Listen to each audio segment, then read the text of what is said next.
Two trucks having sex. Two trucks having sex. My muscles involuntarily flex. Two trucks having sex. Two trucks having sex.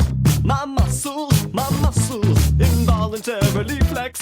Two pickup trucks making love, American made. Listen up, Autothoughts and Decepticons. You're listening to Prime Cuts, a non-linear history of the Transformers franchise on television. I'm one of your hosts, Audrey. And your other host, Nero. And for the last time, we are covering Energon. I mean, that's not really true. We have the wrap-up episode next week, but Last time we're covering episodes of Energon, which is what is important to me. Yes. In fact, I'm just going to do this live. I'm going to go to YouTube, right-click, open link in new tab, playlists, scroll down slightly. Oh, there's Superlink, view full playlist, remove from library. It's gone. So, there is a thing in Judaism when you become a B'nai Mitzvah, right? When you become a Bar Mitzvah. Mm-hmm. There are two parts of the Torah service. There is the Torah portion, and then there is the Haftarah, which is basically stories from, like, judges and other stuff that supplement the weekly, story from the Old Testament or the Torah. And when you become a B'nai Mitzvah, you have to read both of them. Mm. And at the end, so the Torah portion comes first and the Haftarah comes after. And after the Haftarah is about 2 pages of blessings, which are actually pretty fun to sing. So you finish the Haftarah and you do all these blessings afterwards, and and at the very end is an amen that goes, Amen. And that's what I felt like. I felt like after watching these last 2 episodes, felt like hitting that last amen in the post-Haftarah blessings. Yeah. It's over. It's done. We never have to do this again. Absolutely. It's over, and it ends as it mostly existed, which is sort of confusingly and jarringly. Not with a bang, but with a whisper. Yeah, with like a confused grunt. Oh my god, I have some notes about grunts in these episodes. Let me tell you something. So I will say, Superlink's ending is almost certainly like because it's just generally a better show. Note that I did not say a good show. I said a better show than Transformers Energon. I would never describe Transformers Superlink as good, but it is watchable. The ending. That post that's like, why must movies be good? Is it not enough to see? You would think that would apply here, right? You'd like, why must the Transformers show be good? Is it not enough to see giant robots punching each other big on a screen? And the answer is no, it's not enough, actually. This sucks. Yeah, especially when the robots look like dog shit. Like they look like crumpled foil. But the way I felt watching these 2 ending episodes is that it feels like the ending to a much better show, because for the first time in a very long time, there are like stakes and characters have personal investments in things, and there are arcs to complete. Like, ever since the tear opened in space, it just felt like nothing mattered. Nothing fucking mattered anymore. And finally we get to the ending, and like they actually have to sort of deliver something with some kind of gravitas. And so I actually liked these episodes better than basically anything we've covered for the past like 5 weeks. I will say this much for them, is that they had to animate a lot of it in 2D. They sure did. So at the very least, it looked better. There's a very good-looking fight. They were like, we actually have to animate this like properly, and kudos to them for that. Genuinely, yeah. Like, they really could have phoned it in. Lord knows they have been for the last 12 episodes. So they absolutely could have ended the series that way as well. So genuinely kudos to them for being like, no, we actually have to like animate this well and have like some kind of resolution here. Yep. So let's go ahead and get into our 2 summaries for this week, starting with Energon episode 50, which is called Spark. Huge Galvatron is still flying through space, and not even the Decepticons know where he's going. Optimus has an archetypical Prime moment where he tells Rodimus that he's going to sacrifice himself to destroy Galvatron before flying off. Kicker gets tired of waiting for Primus to wake back up and takes Jetfire at him to space to destroy Unicron himself. Optimus warps in front of Galvatron, bops him on the nose, dismisses Omega Supreme, and once again becomes huge. While this is going on, the Combiners have their big, exciting showdown, which involves Superion's brother's ghost showing up, and Superion hijacking the dead Devastator's limbs to kill Bruticus. We'll talk about that later, because it's so insane how all of that shakes out. And it's also so insane that none of it matters. Meanwhile, the kaiju battle has made planetfall on Jungle Planet. Kicker realizes that Unicron has a hold on both combatants and flies off to deal with that. Optimus manages to goad Galvatron into overcoming Unicron's influence so they can have their final duel and unleash their final techniques. Good animation! Kicker has a heart-to-heart with Misha before flying off to find the tiny Unicron Orb. A bad one. Which is apparently... Bad heart-to-heart. Yeah. Which has apparently been a real physical object this whole time. And then Optimus shrinks with him and Galvatron, who flies off to find the orb as Kicker prepares to cut it in half. A lot going on there. More embiggening. We got to get more in there. Yeah.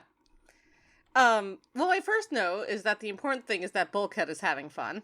He's having a great time hanging out with Dr. Jones. Someone has to, I guess. So, the Autobots kind of act like salmon spawning. Yeah. In this. So, there's this underlying thing between this episode and next episode where Optimus is like, eventually, Optimus is like, oh, everybody give me your, like, transformation sparks. That's how we'll win. Yeah. And so everyone is like, okay, we're being called to Optimus to give him our transformation sparks. And even though some people are like, that's crazy, others are like, shut up and do what Optimus says. So they do. Yep. There's a lot of talk about like, well, the combination spark is tied in with my spark, so like, what'll happen? And everyone's like, shut up. Yeah. Just do it. I can't remember who any of these characters are at this point. Yeah, Literally I mean, none of them. Literally none of it'd them. It'd be really nice if you have this big ending where it's like everyone has to come together as one, and it's a big moment of unity for these characters. It would have been nice if any of them had any time to do anything at all, if they were characterized at all. Here is legitimately the list of characters of Autobots. Yeah, just Autobots. Yeah, of Autobots, whose names I can readily attach to their faces. Okay, It's Optimus. Yeah. Rodimus. Ironhide. Yeah. Hotshot. Superion. Yeah, that's easy because he's the big plane guy. That's everyone else, especially when like everyone like Inferno's swapped bodies and everyone swapped colors. Like, yeah, I don't know who any of these bitches are anymore. It's those 5 are the only ones I can identify legitimately. Yeah, and weirdly enough, those are all of the guys who've been around for the longest, except for Superion. Yeah, who famously, oh god. All right, can we talk about this useless combiner fight at the end here? First of all, characters... before we get to the fight, there is a moment of them like on each other's backs in space, like, and then they approach the rift, and then they combine, and it's like, why were you surfing on each other? I don't know. Why do these fucking combiners do anything? Also, the reason that Superion is in this fight to begin with is because, like, he and, again, like, Optimus Superion, or, like, whatever it's called, their combination is, no, wait. You're thinking of Omega Supreme. I was talking about Superion. Oh, you're right. Sorry. Omega Supreme is a different guy. That's the guy who's training a boat. Yes, there's that as well. Yeah. Oh God. Wait, hang on. When you were listing characters, you could tie. I was wrong. I thought I could identify Superion, but it's Omega Supreme. It's the Supreme. You know. Yeah. They're big. It is very funny though. So like Omega Supreme and Optimus are combined and they're fighting Galvatron, and then like Optimus disengages and Omega Supreme's like, "What the fuck are you doing?" Yeah. Like, and this is my fight. Yeah, Optimus is like, "I have to face him alone," and Omega just like looks at big ass Galvatron and is like, "Dude, I don't want to drag you. I don't want to drag anyone else into this fight. Just keep that in mind for one episode later." Yeah, literally, I have an episode. Literally, my third to last note for these episodes is so much for doing this on his own, huh? Yeah, I really like the way that Optimus gets Mega Galvatron's attention, which is he just by yelling.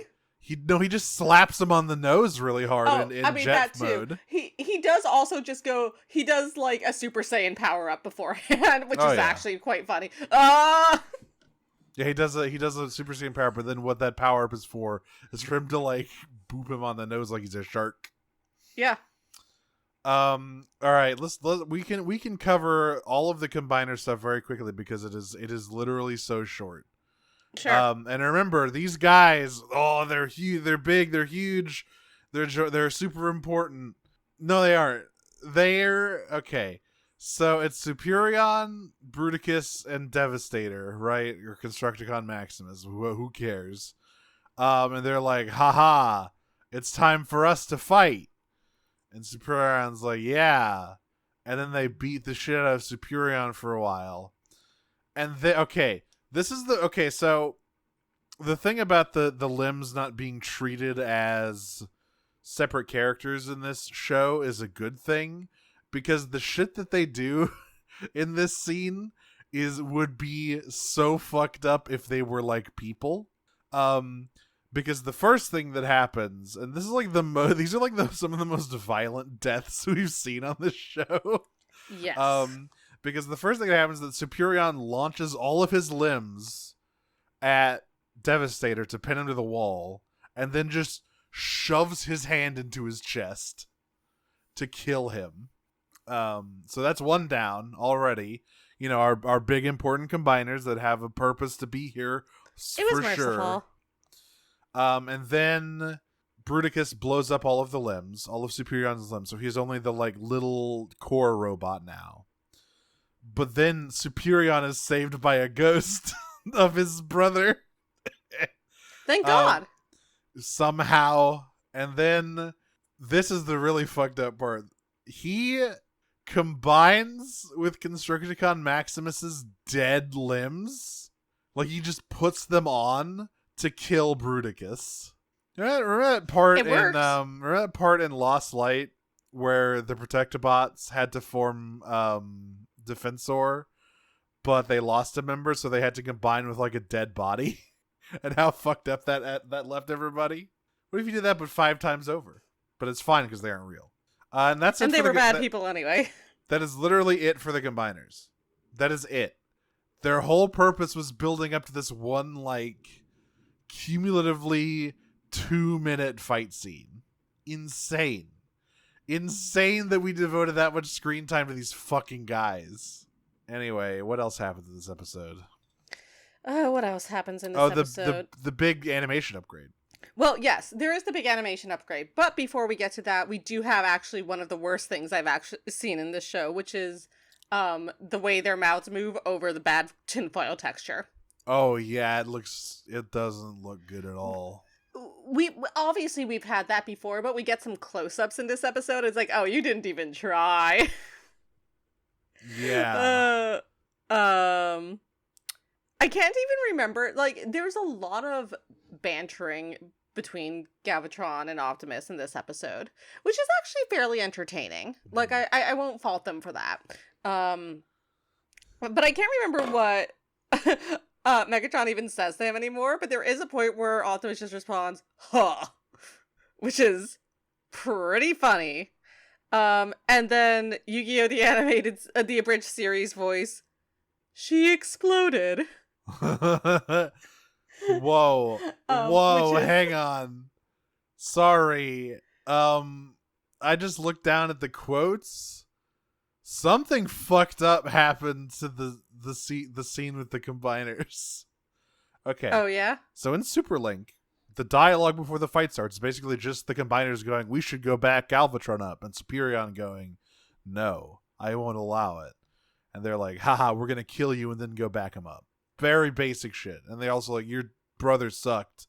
It's cool that Galvatron blew him up. Like, that's it. I will now read to you all an exchange. The exchange that happens before the fight in Energon.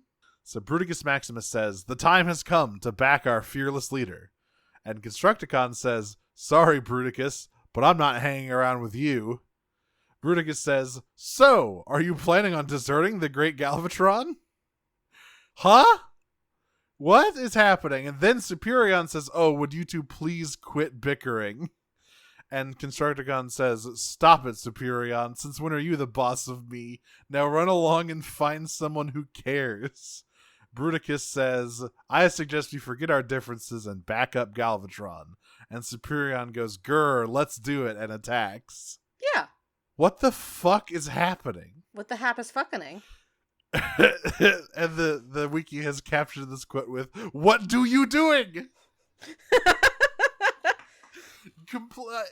I don't understand how you can take a completely normal like exchange of dialogue in the sub and it gets garbled into that. There's nothing where Constructicon Maximus is saying like, oh, forget Galvatron. There's nothing like that. That just appeared. I'm so confused. Anyway, we can talk about the good animation now. Because there's a part where, like... Oh, by the way, like, it's impossible to track where anything is anymore in terms of, like, where they are in space. Oh, absolutely. It's like, just fucking...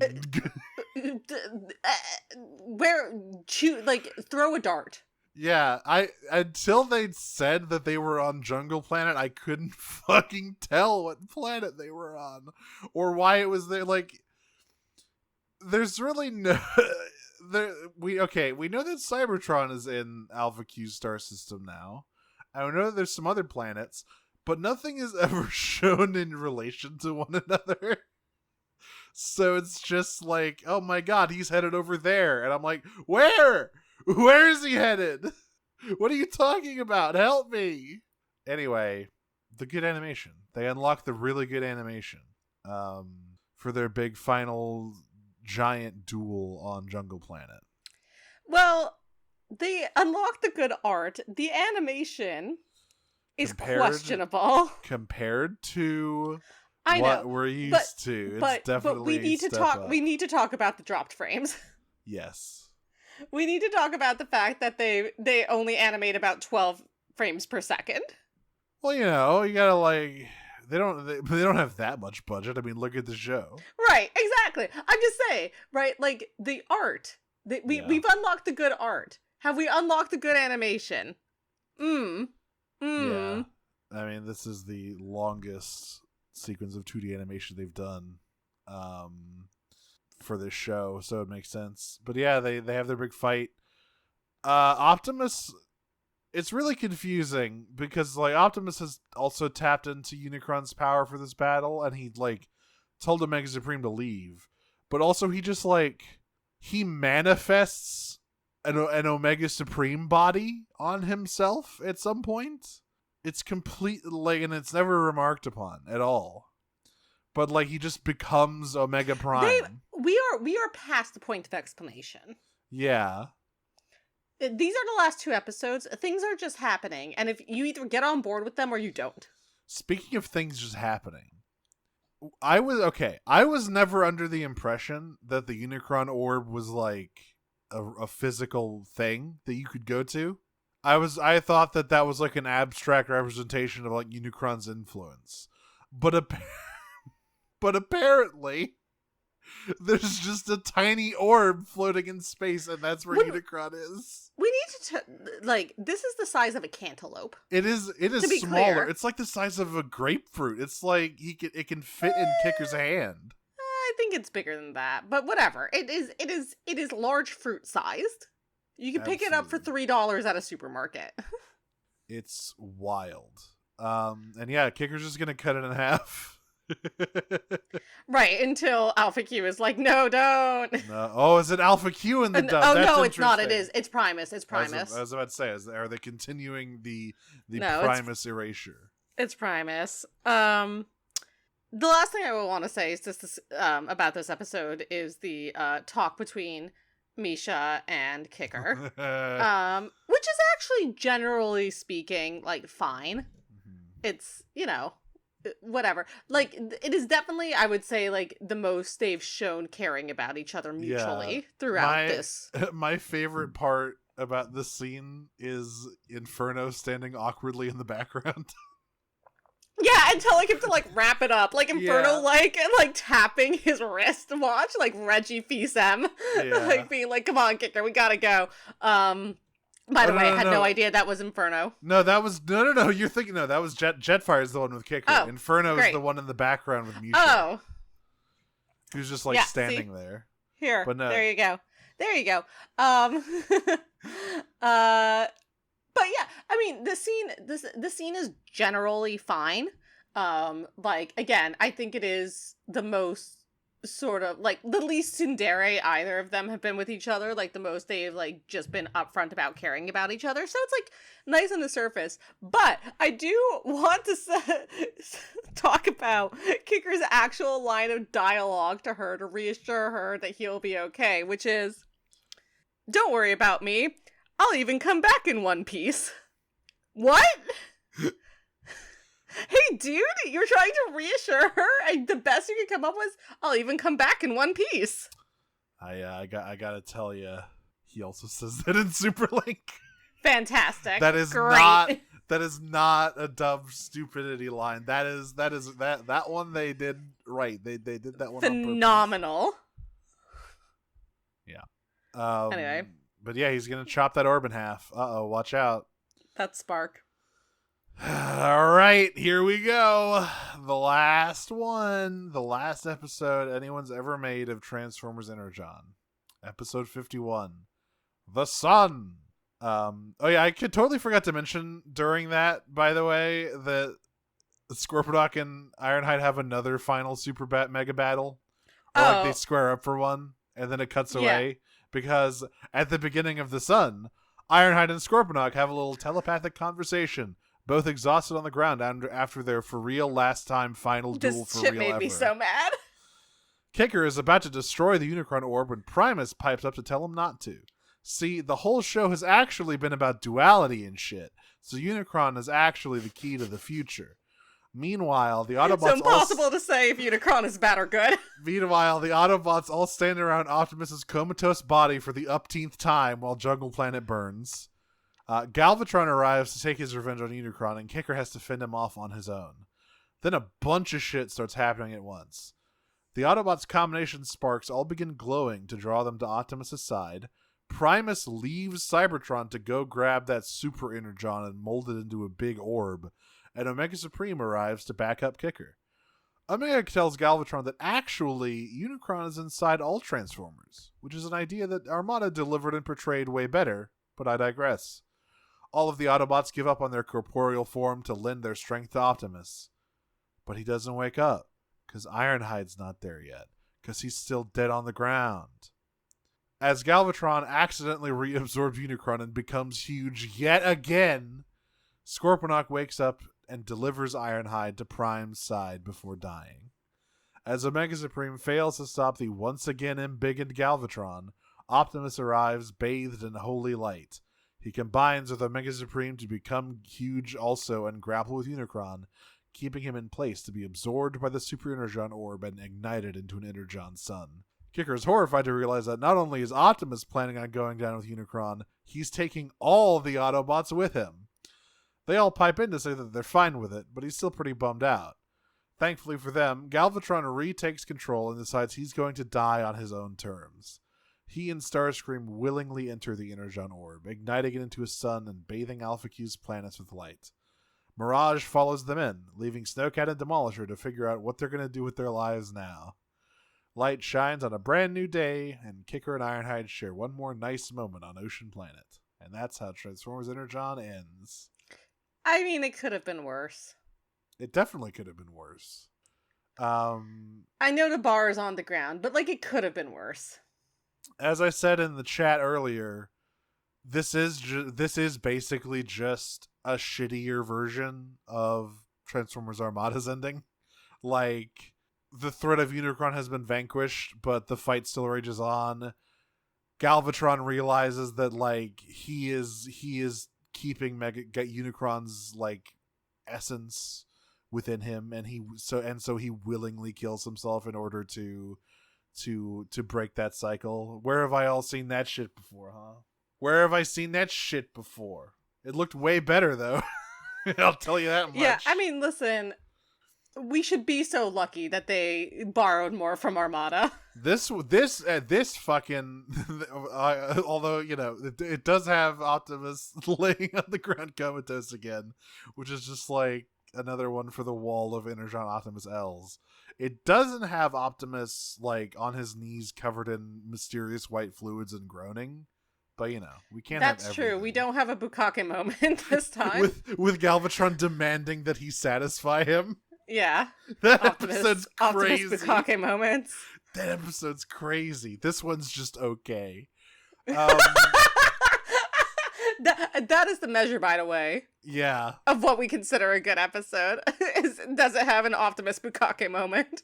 That's right. Is there a bunch of crazy psychosexual combat, or is there just a guy turns into his son? That's why I like Prime so much. Yeah.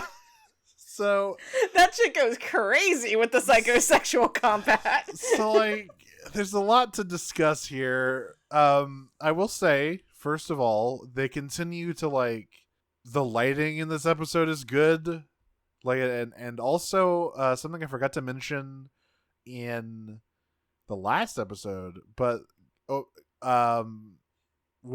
before Optimus and Galvatron get big, when they're fighting in their giant forms, I actually thought it moved and looked way better than when they ever did this before, and I think I know exactly why. It's because they were standing on the fucking ground instead of just floating in space or on top of some nebulous cloud disk. I guess. I mean, I get what you're saying. I think it was unfortunate that there were so many close-ups. Oh yeah, you don't want to look at them too close, but they they moved pretty nicely. They had like, their movements had more weight. I see what you're saying. Yeah. They still looked ugly as hell, but yeah. So I have two big gripes with this episode. The first of which is that this telepathic shit between Ironhide and Scorponok is the laziest shit I've ever seen in my life. They just like, again, cut away from the battle, then they're just there lying, and then there's just dialogue over their comatose bodies. Yep. Like, genuinely, a part of me that I thought couldn't be pissed off by this show anymore got pissed off at that. The other thing is, I don't know what it's like in Superlink, but in Energon, they gave up on trying to sound even a little bit natural when it came to the exposition in this episode, which they needed to do because it wouldn't have made a lick of sense to anyone otherwise. But like, literally, there's a moment where all the Autobots are like giving up their corporeal forms, and they're like, yes, this is what we must do. This is what we have to do to save the world. And this is what we're doing, and this is what the effect will be, and we're doing it for Optimus. And it's like, Jesus Christ. Yeah. I felt it was like the one moment where throughout this entire series where I have felt genuinely bad for the voice actors having to say that dialogue. Yeah. So yeah, I mean, the voice acting in general in Energon is just like, you know, it's, and Superlink for that matter. Neither of them are very good, just in sort of different ways. But like sometimes that's the fault of the actors, frankly. Yeah. As opposed to that, this was unsalvageable. Like I was listening to this and I'm just like, this is a like encyclopedia entry. Yeah, I think that Superlink does better by keeping everything more vague. Like they don't have to explain shit. They're just like, is the robot like shown in anime? It just shit like this just happens. Roll with it. Like they don't really explain the like they you know they do talk about like, you know, our combination sparks are tied to our sparks, but they don't like go into that much detail about it.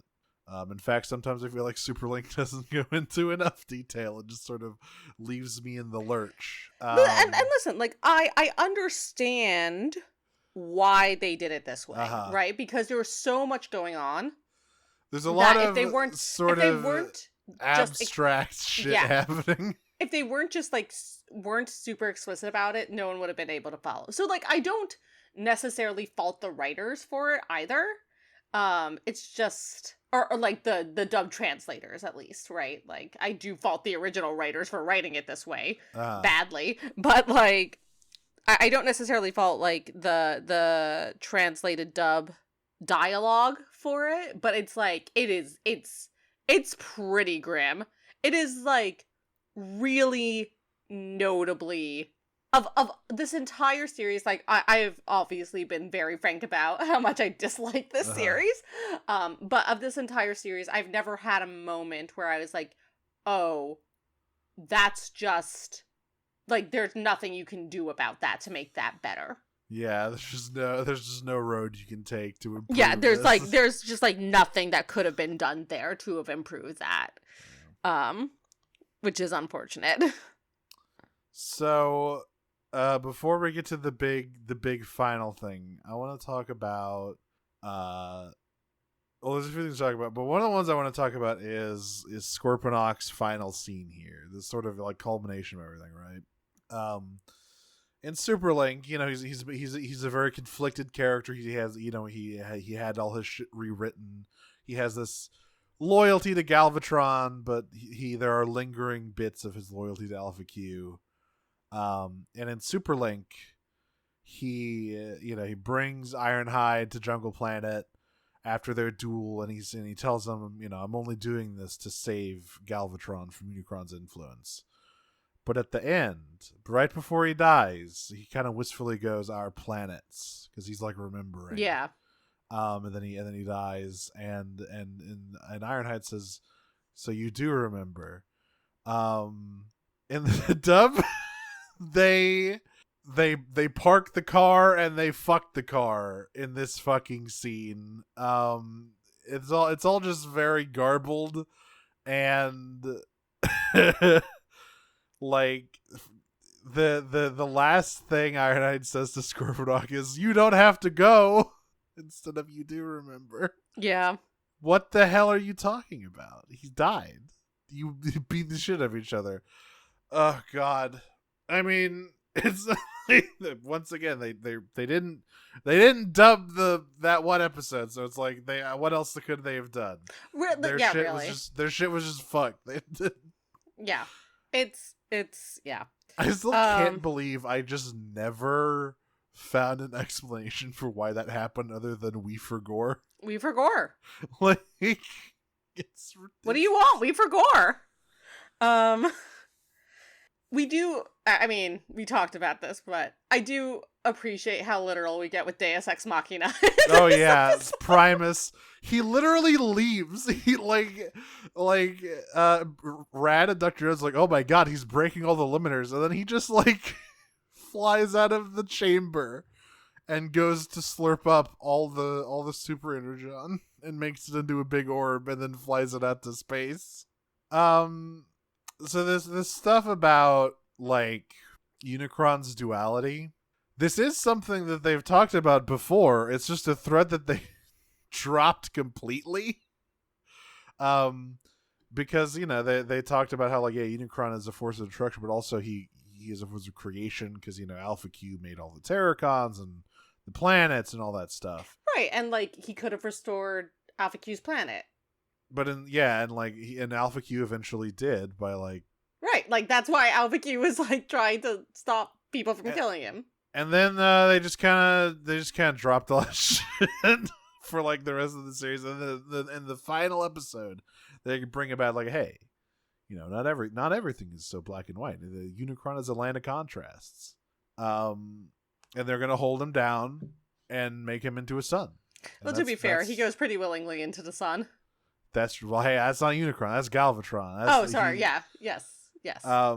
So like this bit, I really liked the big final like combination sequence for Omega Prime is like, all right, Omega Supreme, let's do it.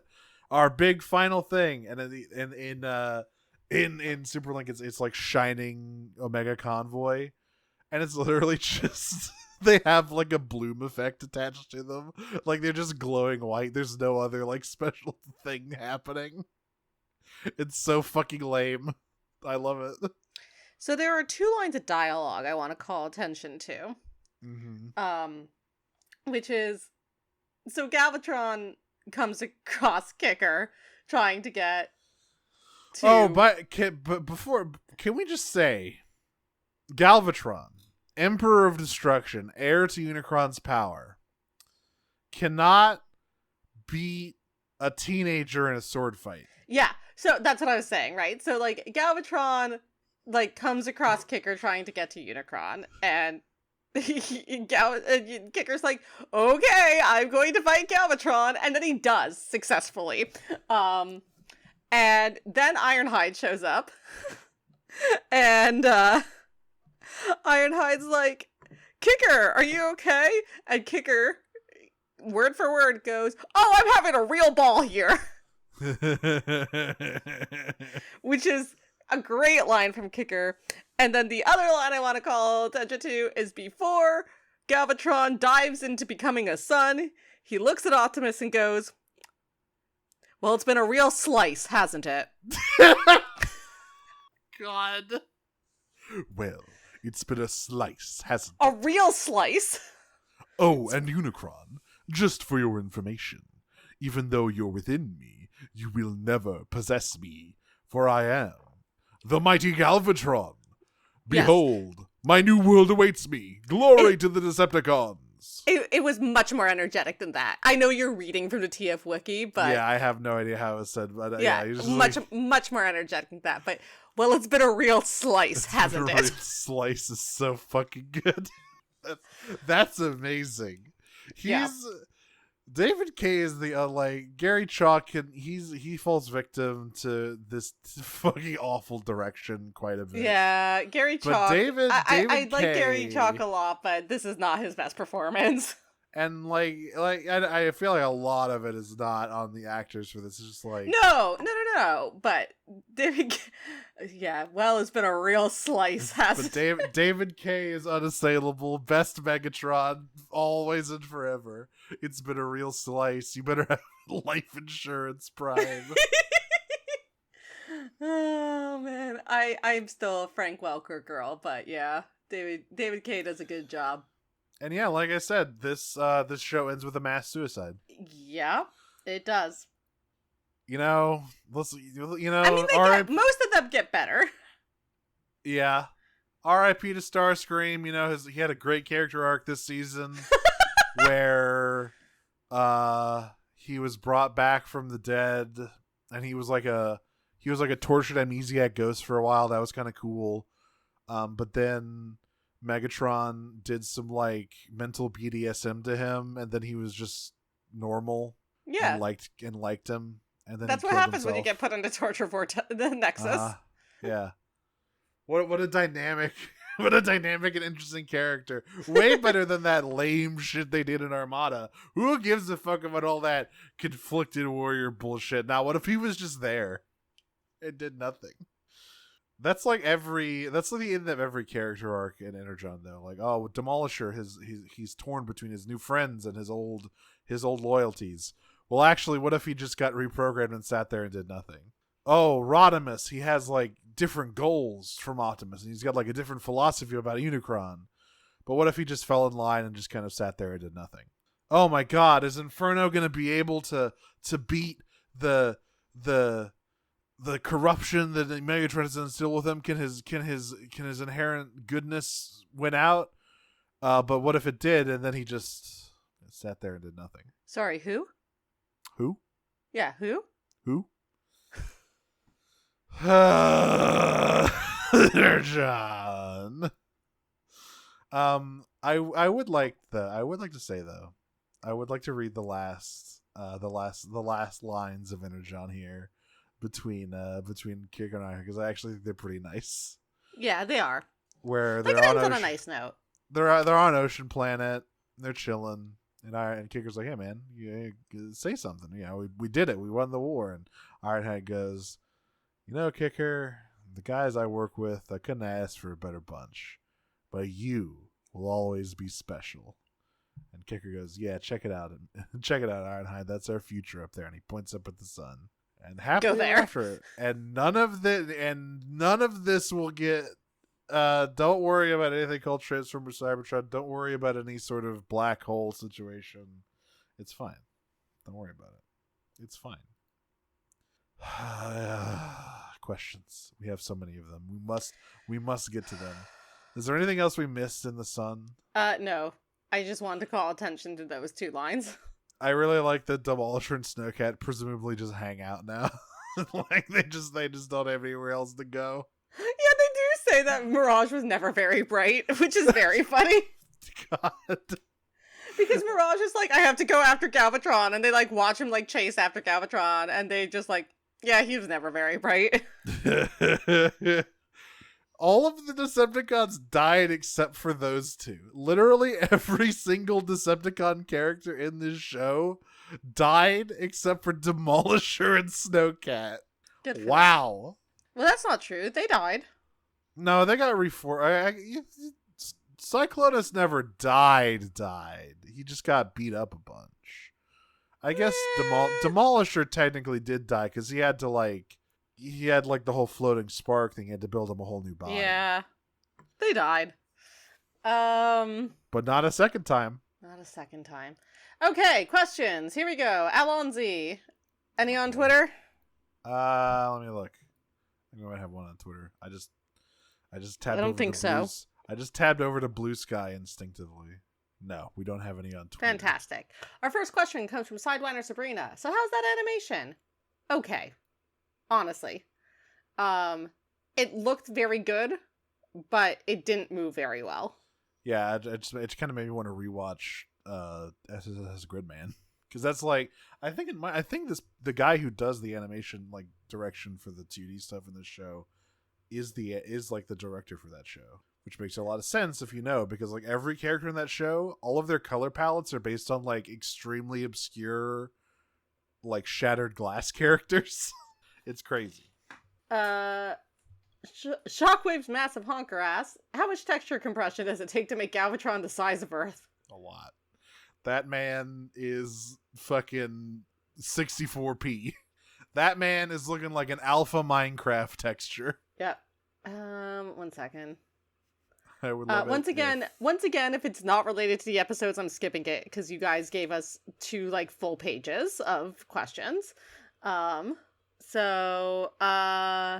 Geist asks, to be fair, I didn't really give any prompts this week because I understand, but for some reason our listeners are masochists. They watched the episodes before we did, so that's true.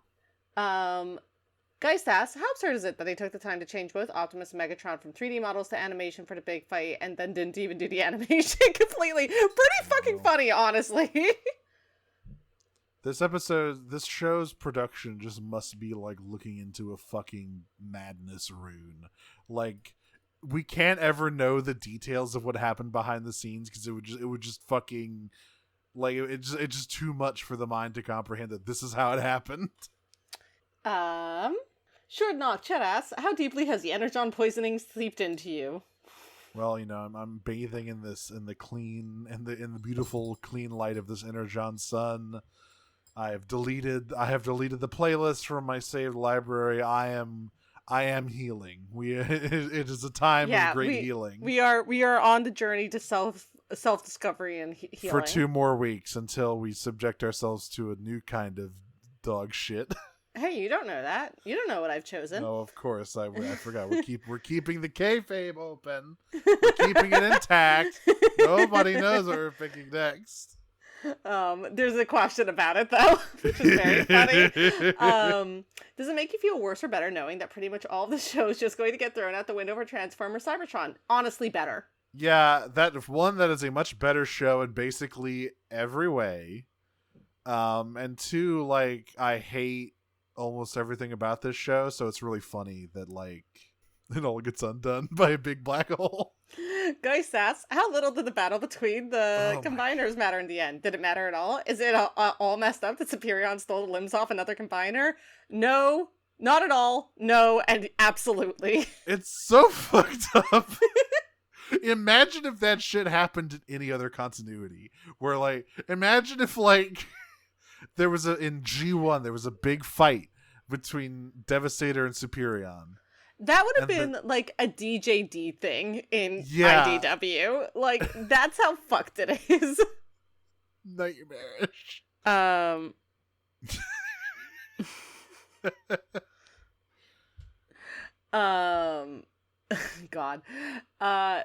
Chet asks, if you had a choice of watching Energon all over again or throwing yourself into the sun, which would you choose? I bet the sun's nice and warm. Be nice. I do cherish my life, so probably Energon, but God. All of it? Yeah, probably. When you gotta watch, you can't just put it on. You gotta watch it. You gotta watch it. Fucking putting you in that shit from Clockwork Orange and yeah, exactly. Re-educating me.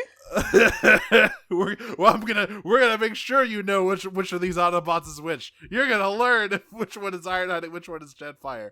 Yes, I know they all look the fucking same, and they change colors every like 20 episodes. Yeah. Aurora Energon asks, what good show are you gonna watch to cleanse the Energon poisoning from your system? I'm watching Lost. I'm Lost pilled. I started. Oh yeah, go ahead. I started watching it when I was traveling to Malta in September. It's fun. Yeah. It's fun getting into, like, a pop culture icon a decade late. It's fun. Like, genuinely. We're like 2 decades late at this point, right? No, I mean, well, it ended in 2013. Sure, but I feel like it's like, its pop culture phenomenon status was definitely, like, contained within... I mean, it started in 2010. It started in 2010? Wow, I think so. I'm pretty sure. Later. Hang on. That feels late. 2008, but it's 2004. Really? Shit. Yeah. Never mind. JK. Yeah, 2 decades later. But I mean, it ended in 2013. I was going by like when it ended. Yeah. Yeah. It really. Wow. It went for a while. 6 seasons and a movie. No, that's Community. Let's see. What show am I going to watch to cleanse this filth from my mind? I mean, the new season of Arcane, probably. First act out. It'll be nice to watch a show that looks really nice. Won't it? Be like, oh, wow, they put a lot of care and effort into this animation. What a concept. And it's not just fucking, like, toy scanned models floating around a space skybox. Yeah. Where was I? Here we go. Chet asked, if you could give a name to Superion's unnamed and dead brother, what would it be? I mean, this is low-hanging fruit, but Infurion. Infurion Maximus? That is good. Apparently this fucking guy actually has a name because of Ask Vector Prime. And it is Dauntless Maximus. Alright, I mean... No, he's not Dauntless. He could be worse. It's just, like, really funny that they just shoved the guy in here. Yeah. So Optimus rejects Omega Supreme's help when fighting Galvatron because the battle is solely between Optimus and Galvatron, but then all of a sudden he brings out the Optimus Supreme form without Omega Supreme even being there. Does this make any sense? No, he sucks. Optimus sucks in this series. My favorite part of that, by the way, is when Omega Supreme actually does show up on Jungle Planet, he flies in, sees what's going on, and goes, what the fuck? Wait, how did he do that? Guys asked, now that the series is finished, how long do you think an audio track would be that's nothing but the pain groaning throughout the show? It's at least like 40 minutes, and most of that is Optimus. Oh, yeah. It's like 95% Optimus. He grunts and groans so much. Sabrina asks, why does nobody let Optimus stay dead? It seems that all he wants, and even God himself will not let him rest, and are they jealous, spiteful, or simply apathetic to his pain?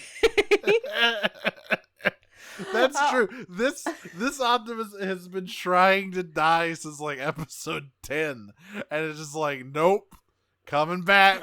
I'm certain I've talked about this before, but again, I am reminded of the Welcome to Night Vale bit, working hard every day trying to die. Like if TFP Optimus is like the most Christ-like Optimus, then what the hell is this one? This is like Duck Dynasty Optimus. This is Rasputin. This Optimus? is Rasputin Optimus, yes, absolutely. This is except if Rasputin was trying to kill himself, and it just wouldn't work. As opposed to, I mean, we don't know. He could have arranged all that stuff to happen to him. Chet asks, is this the most we've seen Optimus get close to dying in one series? Oh, I think so. Like, by a wide margin. Unquestionably. Like, it has to be. The funniest one is still when they were like, "Now don't touch Unicron. He's really hot." And then he flies down and ooh, it's hot. Ow, I'm on fire. Or when he flies into the stink gas and goes like, "Oh, it's stinky. Oh, I can't move." It's like, oh my god. Yeah, there's like several times where they're just like, Optimus, this will kill you. And he's like, bet. And then he dies. And he's like, ow, it's killing me. Rodimus, it's killing me. Uchi, ow. Oh my god. Neo from Disney Minus asks, I have breaking news. A warehouse full of Transformers Energon episodes has been found. Isn't that great news? Moving on. I'm burning it down. I'm getting the gasoline. Let's go. We gotta fucking wipe this shit from the memory. Call the Men in Black. We gotta fucking get rid of this shit. Sabrina asks, do you find any narrative significance to the fact that the previous show, Armada, it sort of ends on a more somber note, Unicron is live, and OP feels unworthy of the Matrix and thus unworthy as leader, where its sequel ends on a much more hopeful note, the elimination of Unicron as a threat and a new Super Energon son bringing life to a new universe.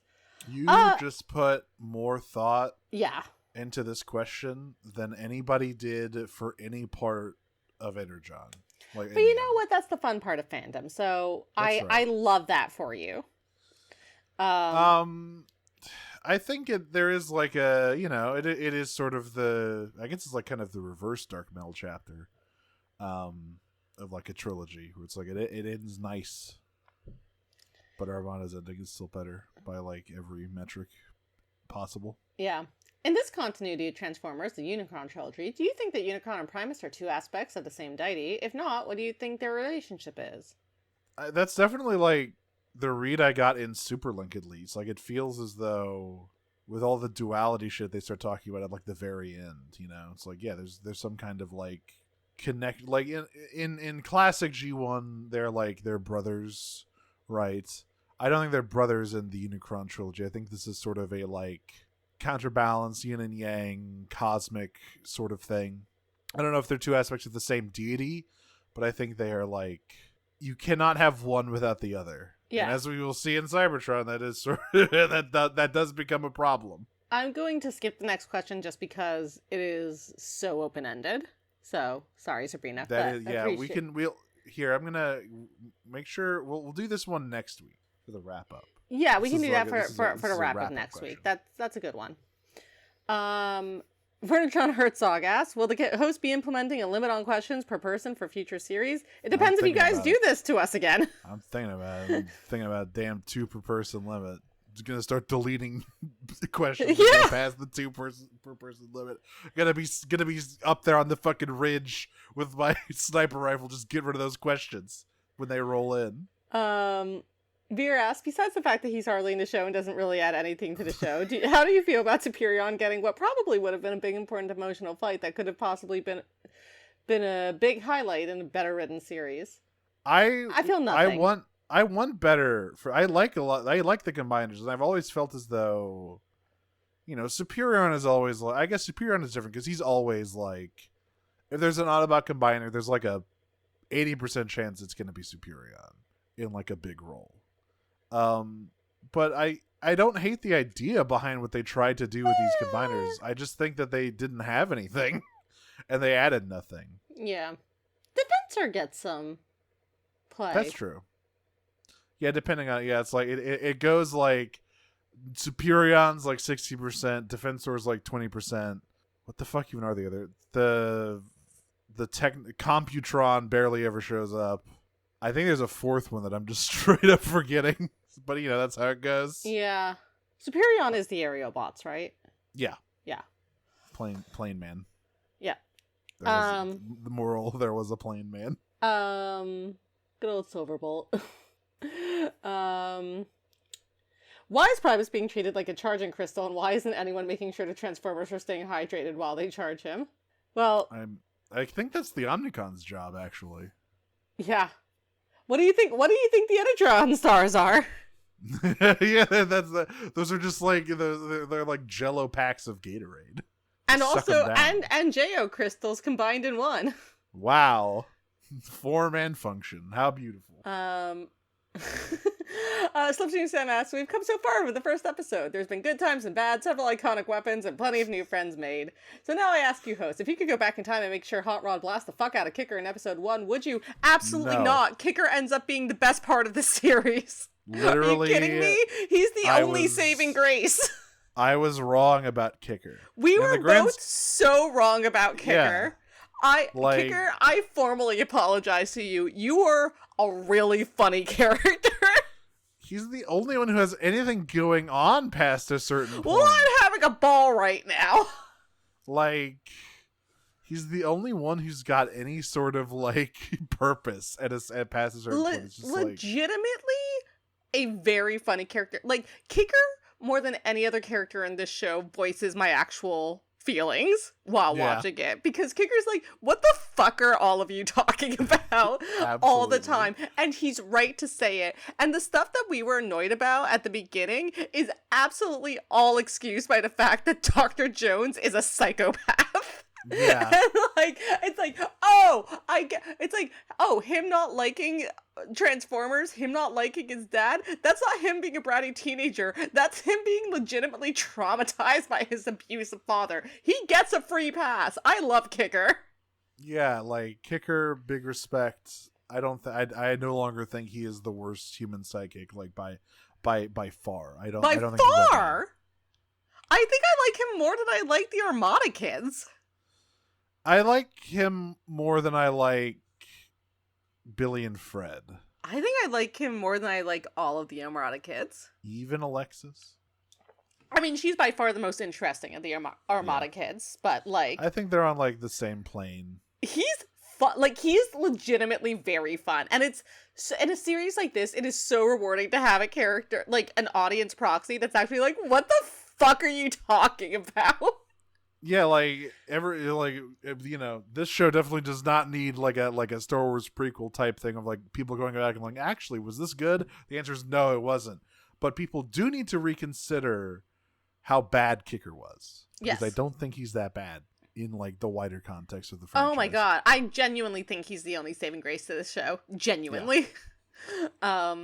Which I would no fucking shot would I have guessed I would be saying that at the end of this podcast run. Not a single, if I, like, you asked me at the start of this, what's going to be the best part of the show, Kicker would not have entered my mind. Oh yeah, absolutely. Sabrina asks Audrey, how will you get back at Nero for not only making you watch this, but also giving you the lesser version with less animation? They'll get theirs, is what I will say. At my own expense, but they'll get theirs. Yeah. I know what's coming down the barrel. Hey, Vine-ass, bloody, beaten, and possibly traumatized, you've pulled yourself from the wreckage of the series that has imprisoned you for the last 8 or so months. Jesus Christ, has it been that long? No, it has. There's no way it's been that long. I think it's been like 4. One second. Maybe yeah. Can we get a fact check get some on math this? on this? When was the first? Hold up. Energon I got episode? Okay, 1 second. Fact checked by True. It has been about 5 months. Oh God. Less, and that includes like yeah, there were a couple weeks of breaks in there. Weeks off that we've taken. Still. So we took about 4 weeks off. So that's like a month there. So it's 4. Yeah, so it's like alone. 4 months. But yeah. Jesus Christ. Energon line smoldering, ruined, and poorly rendered behind you. Overhead shines a bright new Energon sun, which surely won't go badly in the future. Has the sky always been this blue, now that it is finally clear of the Decepticon forecast? Has the bird song always been so sweet, now that you can hear it without Optimus Prime's pained grunts playing over it? Would a calluses on your soul keep any other animated series from harming you? Or would being forcibly reformatted in memory might be a blessing at this point? Like I said, they're gonna get there, so... Nero's gonna get there, so I really this is the real. We'll actually reveal what it is next week, but it's a real shot. But you can probably guess at this point. It's a real potent shot chaser combo we have. It's you can probably guess because we have said that we're not doing Rid 15. So yeah, it's not that really one. We're not at Beast Machines yet. So like, what could it possibly be? Everyone do the math. Yeah, exactly. We said that we're not doing Rid 15, and we said that we're not doing the Machinima series, so... Because it's not real TV. I refuse to give them that much Yeah, credit. that's not real TV, and Rid 15 we just don't wanna. It's too long. It's too much of it. There's like 5 seasons of it. Jesus. We just don't want to. And finally, Veer asks... Nope. Actually, Veer doesn't ask anything. We've been prime cuts. Dragging them off with like the men in black just come off and black bag Veer. You didn't see anything. There was no second warehouse of Brand Energon episodes. We've been prime cuts. Boy, have we ever been prime cuts, huh? If you what is like the worst part of the cow? What is like the cheapest if we're keeping our theme? I mean, it's either like chuck or brisket or like oxtail. Tongue. Does that make Energon a delicacy, an acquired taste? Oh, it makes it that for sure. Those are 2 different things, hombre. What I don't. That's true. It's like if Prime Cuts is a butcher shop, then Energon is the pre-made hamburger patties you can get for 99 cents at Aldi that give you like Ebola or whatever the fuck. We're just the bones. we're the bones you pick up for your dog. Yeah, no, not even any marrow in there. They already got taken out. It's just bone. It's just bones. Yeah, you can make maybe some soup from it. Maybe a very thin broth. Yeah. That's the Energon Gruel. The Energon Gruel. There you go. There's your title. You can find us on Twitter at PrimeCutsPod. We will almost certainly be making a Blue Sky very soon because Twitter is genuinely unusable now. It's kind of crazy that like Twitter's actually dying. Yeah, it is. Like for real this time. It is circling the drain. I'm Audrey. You can find me on Tumblr, Twitter, and Blue Sky at Optima on Prime. That's my funny robot internet joke. You can listen to the other podcast I do, which is called Pot of Greed, and it's about Yu-Gi-Oh! And we're in the middle of 5Ds. By the time this comes out, it should be over, but hopefully if you listened to our last episode, you tuned in this weekend and watched the Moonshot Extra Life stream to raise money for families affected by the flooding in Appalachia. And, you know, hopefully you contributed to that as well. I'll be playing Mario Party. Let's go. I'm Nero. You can find me on Twitter for now at DragonsMeacher. Yeah. Blue Sky, NeroWyvern.bisky, and on Tumblr at Cyclones with a 5 at the end of it. My other project's still on hiatus, but they are coming up. Is it hiatus if you haven't even started yet? Shut up. Be quiet. Don't say words. Shh, shh. And of course, you're a part For $8,000 a month, buy my silence. You're a part of NoiseSpace.xyz, where you can find plenty of podcasts that are not about Transformers Energon, if that's the sort of thing you're interested in. Then why would you be? Yeah, like, why would you want anything else out of life than Transformers Energon? More Energon gruel, please. Yummy. Well, we're losing our minds one last time, just like ending how we began. Fucking losing it. I mean, at least we'll always have the jerker. The jerker. The jerker. Oh, it's so funny.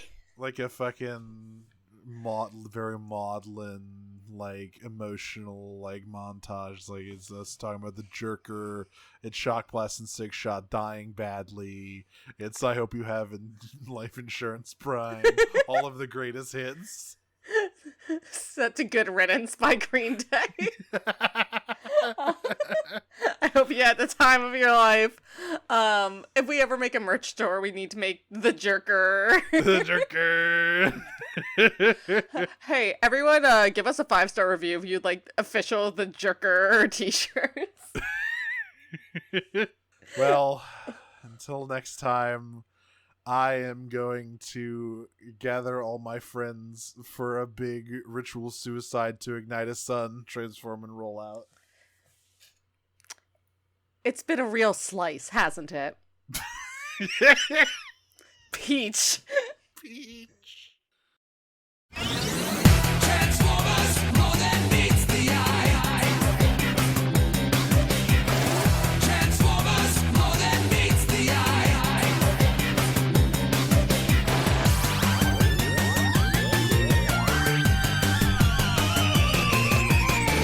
Transformers, robots in disguise.